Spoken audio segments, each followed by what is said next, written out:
Okay, so I just want to address a couple of my followers who, come here to say, why am I just talking about women? Why am I not talking about the men? Or why am I not talking to the men? What is good for the goose is good for the ganga. And if I'm here to, correct the women, I should also correct the men. I want you to understand something.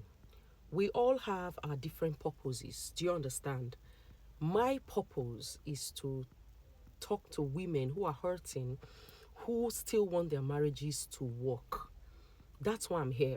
Should the men be here? Oh, yes. They also need to see, because one thing is, when they're here, they're watching, they're listening, they're also understanding women.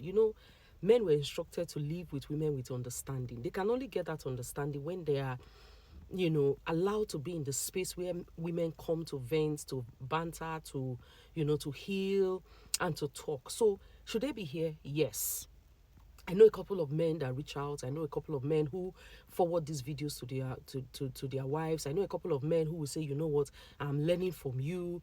But we have our different callings. And for those who will say, they react because they are still very angry. I understand.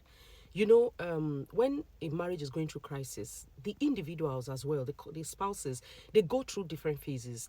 The first phase is when they are so angry. You see that some of them have even moved out of their matrimonial homes. Some of them are so upset. They don't want to hear anything of what I'm saying. Should the marriage work? What she did wrong? What she did? I didn't do anything wrong. They are at that stage where they are so angry. So they are looking for people who will applaud them for what they have done, move out, ginger them to, go, validate their anger, things like that. So that stage, I understand. I am not for women for that stage, So you will always find what you are looking for on this space. We are not in competition. We are only having, different roles, and we talk about different things. Now, a woman who is hurting, we move from that very angry stage at some point, to a stage where, she's calmer. She's now beginning to think, okay, should I have done something better? Is there something I could have done to save the marriage or to make this marriage better? So that's the stage where, I can be helpful. Do you get? Because everybody goes through this phase. So I will come in to tell you, okay, you have passed through the anger, the phase you are now is a phase where you are not trying to see that, okay, could I have done something better?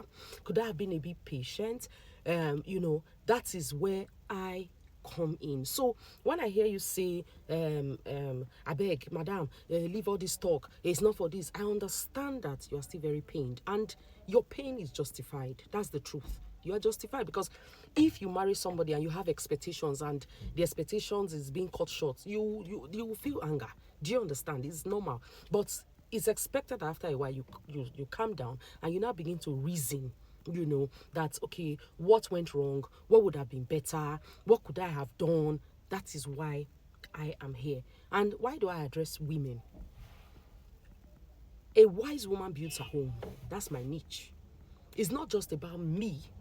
It's about what the word of God is saying. A wise woman builds a home, regardless of whether you say, oh, address the man, address the woman. God knows why he said what he said. We have the ability to build. We have the ability to pull down. No matter how you see it, no matter what you think, that's the truth. We have the ability to build, and God knows. So if I decide to address the women, there's a reason. It doesn't mean that I'm saying I'm guilty, shaming the women, or I'm trying to make the men look like they are blame free. That's not it.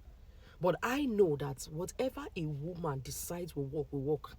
And whatever a woman decides will not work, will not work. So I am here for the women. And I'm here for you when you begin to, think about it calmly and wanting to know what you should do better that will make the marriage work. So at the end of the day, I want to also make this clear. With all we do, not every marriage will work. But most marriage will be restored and most homes will be healed. Do you understand? So I'm making it so clear. So it's not a competition where you say, come and also rebuke men. No, that is not my calling. That is not why I'm here for you. Like I said, I am here for the women. Women who, and by the grace of God, In the course of doing this, I have met a lot of wonderful women, kind-hearted women that only allowed things to go bad because they got to a point where they felt, they heard some things too on social media that if the man who is supposed to be the pilot of the family doesn't want the marriage to work, let the boat sink. So some of them just went with that, let the boat sink, and they're actually sinking the boat. Do you understand? But a lot of them have realized that boat sinking is not supposed to be the way it should go. Do you get? So that's why I'm here. We're going to work together, talk together, cry together, heal together, and then we will see how many homes God will help us, or use us to restore. I don't know if this helps, but it's just for someone who needs to hear this.